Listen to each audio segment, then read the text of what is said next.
Hello అండి. Welcome back to my channel Manoday. ఈరోజు నేను మన ఛానల్లో ఇంకొక రెసిపీతో మీ ముందుకొచ్చేసాను. అదేంటి అంటే బెల్లం అన్నం అండి. చాలా కమ్మగా, టేస్టీగా ప్రిపేర్ చేసుకోవచ్చు.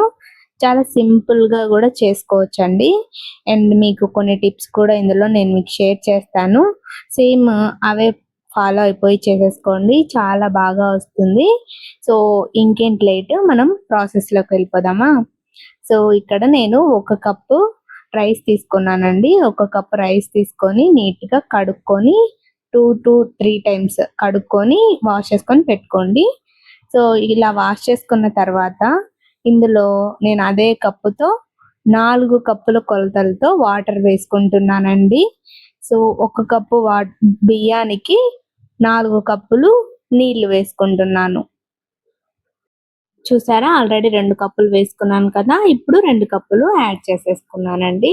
ఇప్పుడు స్టవ్ ఆన్ చేసుకొని సిమ్‌లో పెట్టేసుకొని మనం ఏవైతే బియ్యం నానబెట్టుకున్నానో ఆ గిన్నెను నేను స్టవ్ మీద పెట్టేసుకుంటున్నానండి. ఇప్పుడు మనము ఇది లో ఫ్లేమ్‌లో మంచిగా మెత్తగా ఈ అన్నాన్ని ఉడకనివ్వాలండి. సో, అప్పుడప్పుడు చూసుకుంటూ నీళ్ళు ఉడికిందా లేదా నీళ్ళన్నీ ఇమిరిపోవాలి. అప్పుడప్పుడు తిప్పుకుంటూ ఇలాగా చూడండి, ఆల్మోస్ట్ మనకి నీళ్ళన్నీ అయిపోయాయి, ఇమిరిపోయాయి. గెంటెతోనే ఇలాగా స్మాష్ చేసుకుంటూ ఉడికించుకోవాలన్నమాట. ఇప్పుడు మంచిగా మనకి నీరంతా అయిపోయింది కాబట్టి, అందులో ఉడికిపోయింది కాబట్టి, ఇప్పుడు నేను ఒక 2 కప్స్ బెల్లంని యాడ్ చేస్తున్నానండి. ఇది పటిక బెల్లము, కొంచెం తీపి ఎక్కువ ఉంటుంది అండ్ కలర్ కూడా కొంచెం డార్క్ ఉంటుందండి మామూలు బెల్లంతో పోల్చుకుంటే. సో, ఇప్పుడు నేను 2 కప్స్ యాడ్ చేసుకున్నాననమాట. మామూలు బెల్లం అయితే మీరు 3 కప్పులు కూడా యాడ్ చేసుకోవచ్చు. తీపి కరెక్ట్‌గా సరిపోతుంది. ఈ పటిక బెల్లాన్నయితే 2 కప్పులు యాడ్ చేసుకుంటే సరిపోతుందండి. సో, ఇలాగా నీట్‌గా మనం బెల్లము కరిగే వరకు కలుపుకోవాలి.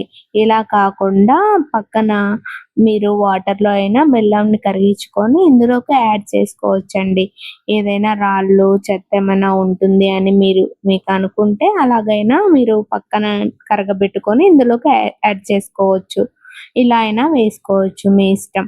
సో, నేను కొద్దిగా ఇలాచీ పౌడర్ కూడా వేసి పక్కన స్టవ్‌లోకి షిఫ్ట్ చేశానండి. ఇలాచీ పౌడర్ జస్ట్ ఫ్లేవర్ కోసం అండి. మీకు నచ్చకపోతే స్కిప్ చేసేయొచ్చు. ఇప్పుడు నేను ఒక కప్పు నెయ్యి తీసుకున్నాను. ఏదైతే కప్పు మనం బియ్యం కొలతతో తీసుకున్నామో అదే కప్పుతో నెయ్యి తీసుకొని 1/4 ప్యాన్‌లో యాడ్ చేసుకొని జీడిపప్పు, కిస్మిస్ వేయించుకుంటున్నానండి. ఇలా మంచిగా ఒక గోల్డెన్ షేడ్ వచ్చే వరకు వేయించుకొని పక్కన పెట్టేసుకోండి. ఇప్పుడు మనకి రిమైనింగ్ కప్ ఉంది కదా! 3/4 ఘీని ఇందులోకి అప్పుడప్పుడు యాడ్ చేసుకుంటూ మంచిగా కలుపుకోవాలన్నమాట. అప్పుడు మనకి ఈ ఈ బెల్లం అన్నం అనేది మంచిగా కమ్మగా వస్తుందండి. సో, ఇప్పుడు చూసారా మీరు వీడియోలో నేను కొద్దిగా యాడ్ చేసుకుంటూ కలుపుకుంటూ ఉన్నాను. ఇలా మంచిగా కలుపుకోవాలండి. ఇలా కలుపుకుంటూ ఉండాలి. కింద అడుగంటకుండా కలుపుకుంటూ ఉండాలన్నమాట. చూడండి నీట్‌గా, లేదంటే మనం వదిలేస్తే ఇలాగా అడుగంటుకుపోతుంది. అప్పుడు మళ్ళీ టేస్ట్ డిఫరెంట్ వచ్చేస్తుంది కదా! సో, ఇలాగా మంచిగా కలుపుకుంటూ ఉండాలన్నమాట.